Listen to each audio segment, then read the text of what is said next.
नमस्कार दोस्तों, आपका मेरे लीगल चैप्टर में हार्दिक स्वागत है। आज हम आए हैं डिस्कस करने land law 2006, UP land law, Uttar Pradesh land law 2006। यहाँ उसको जो है एक एक सेक्शन वाइज इसको डिस्कस करेंगे।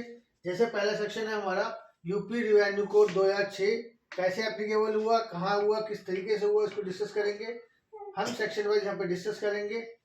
यूपी लैंड लॉ के अंदर सबसे पहले मैं आपको बता दूँ, इसमें 16 चैप्टर हैं, 234 सेक्शंस हैं और 4 शेड्यूल्स हैं। सेक्शन 1 हुआ रहता है यूपी रिवेन्यू एक्ट का हमारे को। Section 1 of Uttar Pradesh revenue code 2006 provide that this act may be called the Uttar Pradesh revenue code 2006। इस एक्ट को हम कहते हैं Uttar Pradesh revenue code 2006। It extend to whole of the Uttar Pradesh, क्योंकि जैसे नाम से पता चल रहा है यूपी लैंड लॉ है तो ये उत्तर प्रदेश में ही एप्लीकेबल होगा। It shall come into force on such date as the state government, Uttar Pradesh government may by notification appoint and different date as may be appointed from for different areas as for different provision of this code। इसका मतलब ये हुआ कि ये जो code है ये applicable होगा स्टेट गवर्नमेंट ने जो भी नोटिफिकेशन निकालेगी टाइम टू टाइम, जिस एरिया के लिए निकालेगी उस तरीके से ये एप्लीकेबल होगा। सेक्शन 2 और सेक्शन 3 में हम एक्सटेंशन के बारे में पढ़ेंगे, कहाँ कहाँ एक्सटेंड होता है ये। Section 2 of the act deals with the applicability of the code and section 3 deals with the extension of the code to new areas, which means thereafter the commencement of this code any area is added to the territory of UP, the state government may by notification extend the whole or any provision of this code to such area। इसका मतलब ये हुआ कि section 2 और section 3 कोई भी area अगर UP की टेरिटरी के अंदर आता है, ऐड होता है, तो ये कोड उस पर भी एप्लीकेबल होगा। सेक्शन 4 जो है हमें कुछ डेफिनेशन बताता है, लाइक एग्रीकल्चर की, लेबर क्या होती है, भूमि, भूमि प्रधान, प्रबंधक समिति, ये हम टाइम टू टाइम डिस्कस करेंगे। अब जो है हम जो है चैप्टर नंबर 2 पे आते हैं। चैप्टर 2 क्या बताता है, revenue division and constitution of revenue area. सबसे पहले हम इसके सेक्शन 5 में आएंगे, चैप्टर 2 के रिवेन्यू डिवीजन। अब मैं पहले आपको शॉर्ट में बताता हूँ उसको, उसके बाद हम उसको रीड आउट करते हैं। पहले सेक्शन 5 में कहते हैं स्टेट। सबसे ऊपर क्या है, स्टेट। स्टेट के नीचे डिवीजन।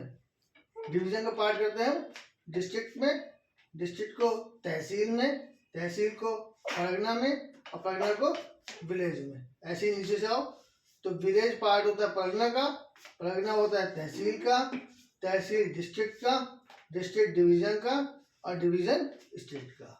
तो हम से पढ़ते हैं। For the purpose of this code UP land law code 2006। एक मैं जनरल लाइन में आपको बताता हूँ, अगर आपको कोई सेक्शन याद नहीं है तो आप ये बता सकते हैं कि this code is applicable as per the provision of UP land law 2006। इससे जनरली आपकी जो है पेपर में लाइन भी कवर हो जाएगी। तो अब हमसे पढ़ रहे हैं, for the purpose of this code मतलब revenue division, state revenue areas, the state shall be divided into revenue area which shall comprise divisions. Division shall consist of 2 or more districts. Each district may consist of 2 or more tehsils, and each tehsil may be 2 or more pargana, and each pargana may be divided into 2 or more villages। ये हो गया। आपको इस तरीके से इसको note down कर लीजिए, तो आपको पेपर में याद करने इजी हो जाएगा। अब हम आते हैं सेक्शन 6 पे, कॉन्स्टिट्यूशन ऑफ रिवेन्यू एरिया। बिल्कुल सेम उल्टा है इसका। The state government by notification into district which constitute a division, tehsil which constitute a district। It means division district से बनती है, डिस्ट्रिक्ट तहसील से बनती है। आगे आते हैं हम, और तहसील जो वह विलेज से बनती है, द विलेज विच कंस्टिट्यूट है तहसील। तो ये कॉन्स्टिट्यूशन ऑफ रिवेन्यू हो गया। अब जो ये सेक्शन 6 है इसका हम सबसेक्शन 2 पढ़ते हैं। सेक्शन 5 हो गया, सेक्शन 6 हो गया, सेक्शन 6 सेक्शन 2 पढ़ते हैं। स्टेट गवर्नमेंट बाइडेंटल रिवेन्यू एरियाज अमलगमेंट, इस 4 पॉइंट्स को आप लिख लीजिए और हम पढ़ेंगे तो हमें इजीली लिख पाएंगे। The state government by notification alter the limits of any revenue areas as referred to in 6(1) by amalgamation, readjustment, division or in any other manner whatsoever. समझ में आ गई? Provided प्रोवाइजर एक्ट किया उन्होंने.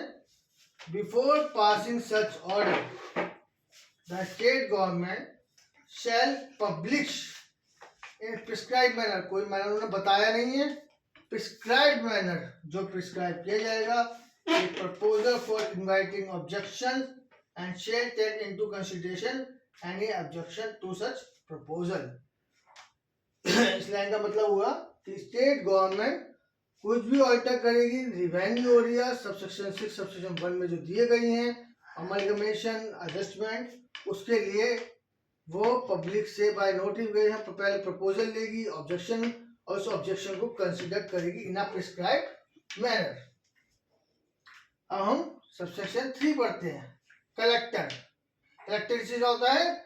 डिस्ट्रिक्ट का. यहाँ देखो, collector, district collector has power that he may by order published in any prescribed manner arrange the villages in a tehsil, arrange the village in a tehsil into Lokpal circles and the Lokpal circle into revenue department circle. ये सब इसमें घूमेगा, पूरा पूरा law आपका इसमें घूमेगा. The divisions, subsection 4 पढ़ेंगे हम. Divisions, district, tehsil, pargana, revenue circle, इन दोनों के बीच में revenue inspector circles, Lokpal circles and villages as existing at the commencement of this code, इससे पहले जो भी थे, shall be deemed to be the revenue areas unless and until altered the preceding subsections. यहाँ तक समझ में आ गया होगा आपको, कोई कुछ नहीं है इसमें खास. अब हम जो है नेक्स्ट पॉइंट पढ़ रहे हैं. Administrative division of Uttar Pradesh. Important नहीं है, फिर भी मैं आपको बता देता हूँ. 18 डिवीजन बताए हैं उत्तर प्रदेश में, जैसे आगरा डिवीजन है, अलीगढ़ डिवीजन है, अयोध्या डिवीजन है, आजमगढ़ है, बरेली है, बस्ती है, चित्रकूट है, गोरखपुर है, झांसी है, Kanpur, Lucknow, Meerut division, Mirzapur, Saharanpur, Moradabad, Prayagraj, Varanasi and other division है. यहाँ का जो ये हमारा चैप्टर यहाँ हम खत्म करते हैं. नेक्स्ट चैप्टर में हम नेक्स्ट अपनी वीडियो में मिलेंगे. नमस्कार. आपको मेरी वीडियो पसंद आए तो आप इसको लाइक करना और सब्सक्राइब करना. Thank you. नमस्कार.